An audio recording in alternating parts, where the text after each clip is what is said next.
आदिवासी इस देश की स्वतंत्रता संग्रामी इतिहास ये गवाह है कि जो 1857 का बोले आता है उससे कम 80 साल पहले बाबा तिलका मांझी ने अंग्रेजों के खिलाफ में जो है बिगुल बजाया था, सामंतवाद के खिलाफ में बिगुल बजाया था।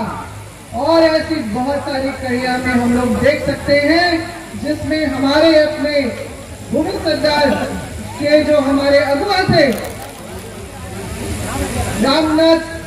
रघुनाथ सिंह मुंडा जी, मूविज सरदार, और हमारे सिद्धू कानू, चांद भैरव,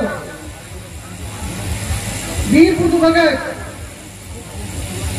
भगवान बिरसा मुंडा जी, फूलो झानो, दुनिया झुनिया, और इतिहास में दर्ज रोहतासगढ़ की उराव राजकुमारी सिंगी दाई, इन लोग सब ने बाहरी आक्रमण का जो है जोरदार मुंह से जो है अपना जवाब दिया है। बाहरियों का प्रवेश पसंद नहीं किया है और अंग्रेजों ने भी इस बात को महसूस करते हुए कोल्हान क्षेत्र में विल्किंसन रूल का सबसे पहले हमारी जमीनों की सुरक्षा के लिए यहाँ पर कानून बनाया था। संथाल परमानेंट टेनेंसी एक्ट क्यों बनाया था? ताकि आदिवासियों की जमीन तो सुरक्षित रहे, उनकी रूढ़िवादी परंपरा भी सुरक्षित रहे, उनकी अपनी जो विरासत है और उनकी जो व्यवस्था है वो भी सुरक्षित रहे, प्रशासन की व्यवस्था सुरक्षित रहे। सीएनटी एक्ट जो बनाया गया वो किस लिए? और जब आजादी के बाद, आजादी से पहले ही अंग्रेजों ने अनुसूचित क्षेत्रों को भी चिन्हित किया था और ये कहा था कि देश में जो लागू रहेगा कानून वो अनुसूचित क्षेत्र चाहे वो पूर्णता हो या वर्जित हो उसमें वो लागू नहीं होगा। इसलिए 1922 में जो बिहार म्युनिसिपल एक्ट लागू किया गया तो वो संथाल परगना, छोटा नागपुर, कोल्हान में वो लागू नहीं हुआ। ये हम व्यवस्था देख रहे हैं, उसके अंदर कौन आ रहे थे। और जब आजादी के बाद भी हमारी अपनी उन्हीं व्यवस्थाओं को, हमारी रूढ़िवादी परंपरा को, कस्टमरी लॉ को समझते, जानते, सम्मान देते हुए बाबा भीमराव अम्बेडकर ने उनके अनुसूचित 5वीं अनुसूची और 6वीं अनुसूची का जो प्रावधान दिया है, प्रशासित जो व्यवस्था का प्रावधान दिया है, वो अक्षरश हमारे अपनी मान्यताओं को सम्मान देने की बात कही गई है वहां पर। क्योंकि जो निष्पक्ष रूप से विद्वान लोग हैं वो इस बात को जानते हैं, इसलिए वो इनकार नहीं करते रहे बल्कि इनका समर्थन करते रहे। आज हम लोग जो यहाँ पर कुर्मी विरोधी विशेष रूप से ये बवाल क्यों उठा है? क्योंकि हम लोग ने कभी भी कुर्मियों से अपनी किसी भी तरह से न सामाजिक, न पारंपरिक, न धार्मिक कोई भी समानता आपस में नहीं पाई है। क्या हम कुर्मियों को अपने बराबर के, अपने जैसा महसूस करते हैं? आप बताइए, हमारी बहनें जो यहाँ पर बैठी हैं, क्या आपको कभी लगा कि कुर्मी जो है हमको अपना मानते हैं? नहीं, बल्कि आप लोगों ने समय समय पर उनके द्वारा किए जाने वाले भेदभाव को भी, सामाजिक रूप से भेदभाव को भी महसूस किया है। मेरे पास दिल्ली जो विधानसभा में वहां के उचित केसेस ऐसे अपने मुंडा भाइयों के हैं जहां पर उनको जो है सार्वजनिक कुआं से महतो समाज द्वारा मुंडा समाज के लोगों को पानी भरने नहीं दिया जा रहा था कि पानी अशुद्ध हो जाएगा। तो ये तो मनुवादी प्रगति की बात हो रही है यहाँ पर। आदिवासी समाज में कब से भेदभाव हुआ आपस में? कब से छुआछूत की बात हुई? क्या हम लोग इस बात को मानते हैं? हाँ, कुछ वैचारिक मतभेद हो सकता है मगर उलझने की बात तो नहीं रहती। इस बात को हम लोग को समझना है।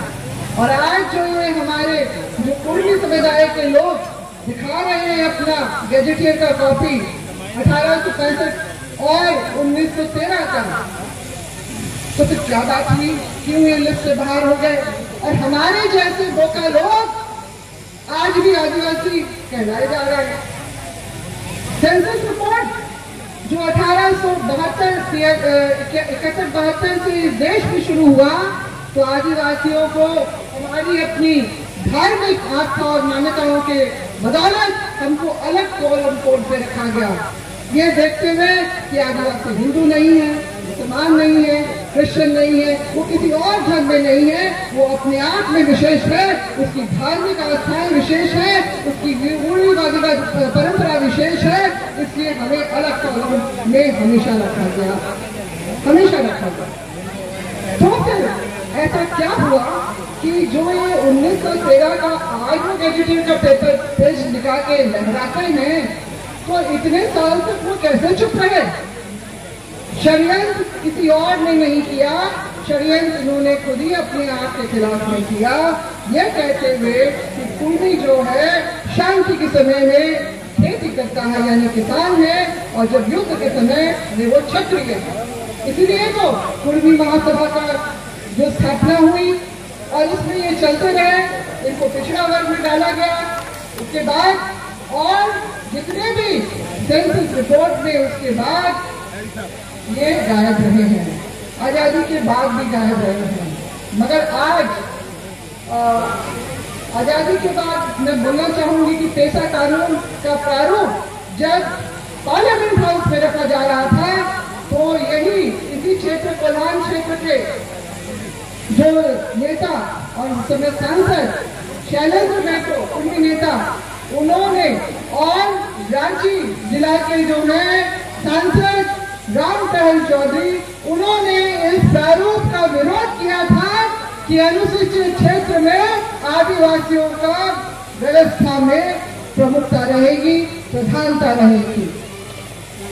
अगर वो आदिवासी थे, अपने आप को समझते रहे उस समय, क्योंकि ये तो 2000 से ही अपने आप को आदिवासी जान रहे हैं, मान रहे हैं, दावा कर रहे हैं, तो उस समय क्यों कर इन्होंने झारखंड बनने के 4 साल पहले इन्होंने उस प्रारूप का पेशा का विरोध किया?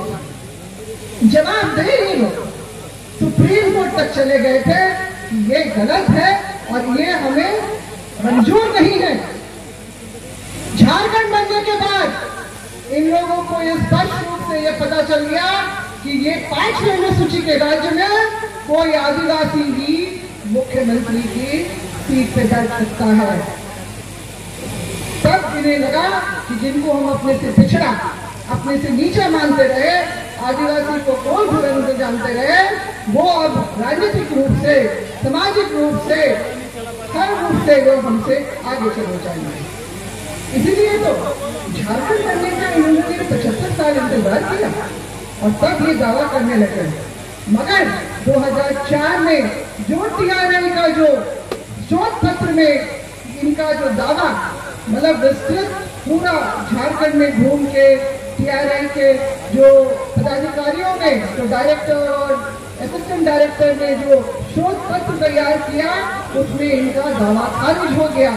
और इनको आदिवासी, जिनकी अपनी विशिष्ट अपनी आस्था है, अपना गोत्र है, अपना जो सब रूढ़िवादी परंपरा, उसके मेल न खाते हुए इनको हिंदू सनातन जो धर्म से इनका जो है वास्ता पूरी तौर से उस रिपोर्ट पे दर्शाया गया है, जिसको 2008 में पुनर्स्थापित किया, फिर 2020 में भी इसको पुनर्स्थापित किया गया है कि कुर्मी आदिवासी नहीं है।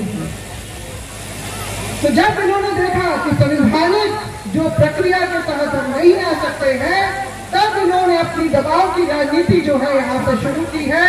और उसके तहत पिछले साल हम लोगों ने देखा कि रेल रेको अभियान जो इन्होंने चलाया, ये जो है सरकार, चाहे वो राज्य की सरकार हो या केंद्र की सरकार हो, उनको धमकाने के लिए कि हमें कर दो, नहीं तो हम तुम्हारा जो है वोट का बहिष्कार करेंगे आगामी चुनाव में।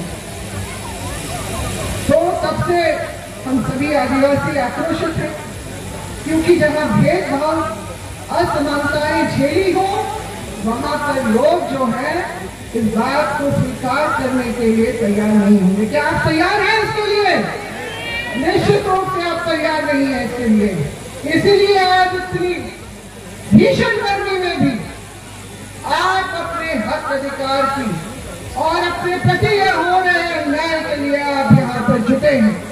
छोटे छोटे बच्चे भी मैं यहाँ पर देख रही हूँ और निश्चित रूप से मैं अपने उन अभिभावकों को भी मैं धन्यवाद देना चाहती हूँ कि अपने बच्चों को भी ऐसी जनसभा में लाते हैं तो वो देखेंगे, वो सीखेंगे, वो समझेंगे, क्योंकि हमारे भावी कर्णधार यही लोग हैं।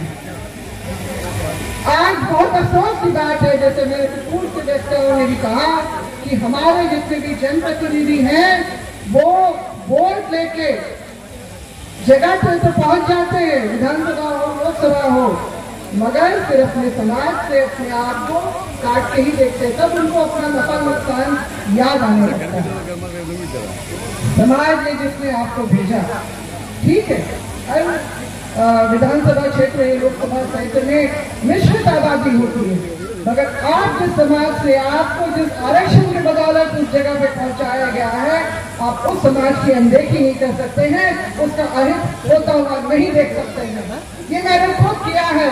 2011 में मैं जब विधायक थी, मैंने भोजपुरी मगही मैथिली का तो विरोध किया ही, और उसके अलावा उसी समय भटवाल जनजाति के लिए भी जो एक ध्यानाकर्षण प्रस्ताव प्रदीप यादव उस समय भी वो विधायक थे, उनके द्वारा लाया गया था, तो उसके मैंने जवाब में मैंने भी ध्यानाकर्षण प्रस्ताव में उन सब चीजों को, उन बिंदुओं को मैंने शामिल करते हुए दलील पेश की कि आदिवासी जन्म से होता है, बनाया नहीं जाता है, उसका अपना एक डीएनए है, ठीक है। तो इसलिए, और ये सब बेमानी बातें हैं, हमारी अपनी नस्ल है, हमारी अपनी परंपरा है, हमारे अपना कर्मकांड है, जन्म मरण विवाह सब कुछ जो हमारे अपने हिसाब से होता है, ना वो हिंदू है ना कोई और आदिवासी बन सकता है। आज तक घटवारों की मांग दोबारा विधानसभा में नहीं उठी है। जनप्रतिनिधि का ये काम होता है और उसको ईमानदारी के साथ अपनी दायित्व को समझना है, अपनी जिम्मेदारी को समझना है और उसको निभाना है, अपना नफा नुकसान को दरकिनारा करते हुए। और शायद आप लोग को मालूम नहीं होगा, जब भोजपुरी और मगही को 2021 में जब यहाँ पर क्षेत्रीय भाषा के बतौर यहाँ पर शामिल किया गया, तो मेरे नाराजगी में अपने ही कांग्रेस पार्टी जो मैंने अपने डीएनए में कैटेगरी में रहा है, मैंने उससे अपना इस्तीफा दे दिया, क्योंकि मेरे लिए समाज सर्वोपरि है, उसका हित सर्वोपरि है।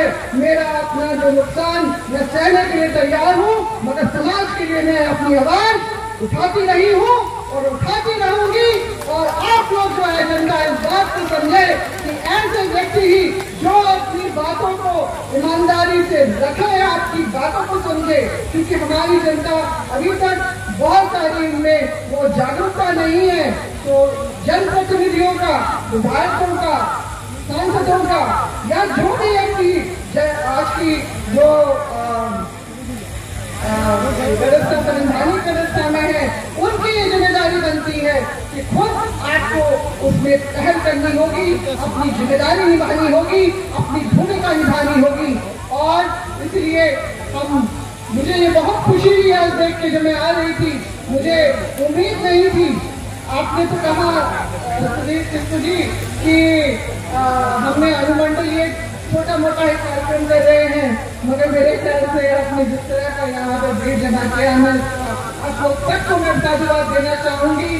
और मैं ये कहना चाहूंगी कि निश्चित रूप से आदिवासी वो शहर है जो आज जाना है और बाहर रहा है अपनी हक अधिकार की लड़ाई के लिए, अपने प्रति होने वाले उन सही अन्याय के प्रति एकजुट होकर। अब लोकतांत्रिक व्यवस्था है, आपको जवाब भी उसी तरह से मिलेगा।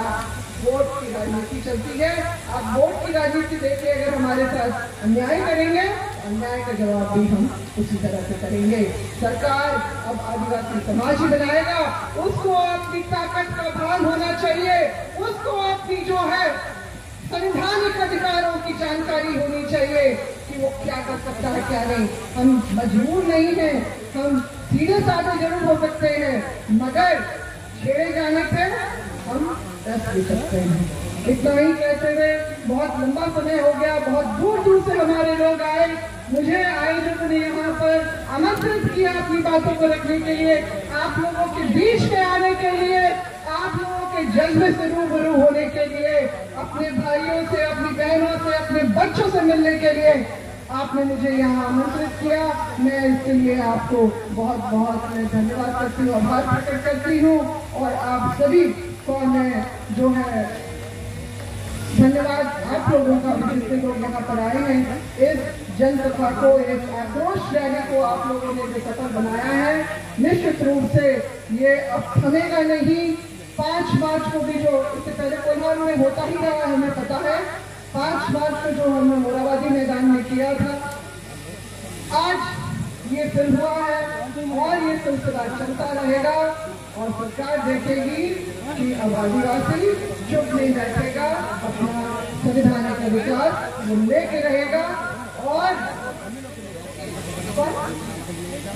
अच्छा, इतना ही कहते हैं, जय जोहार, जय आदिवासी, एक तीर एक कमान, सब आदिवासी सब एक समान। हमारे क्रांतिकारी वीर जिन्होंने अपना खून पसीना, अपना बलिदान दिया हमारे अपने समाज को आज इस जगह पे पहुंचाने के लिए, उन सबको नमन, उन सबका मैं